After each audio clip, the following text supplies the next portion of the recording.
ส้มโอ้ยเป็นแบบผ้าอ่อนหอมโอ้ย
เสียงทีมงานคุณดูเจ้าบ่าวตัวสามนะท่านผู้ชม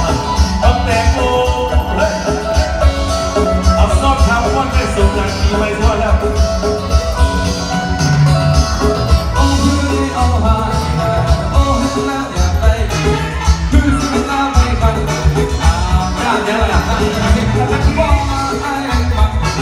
ว่าไม่ให้บอกเขาสิ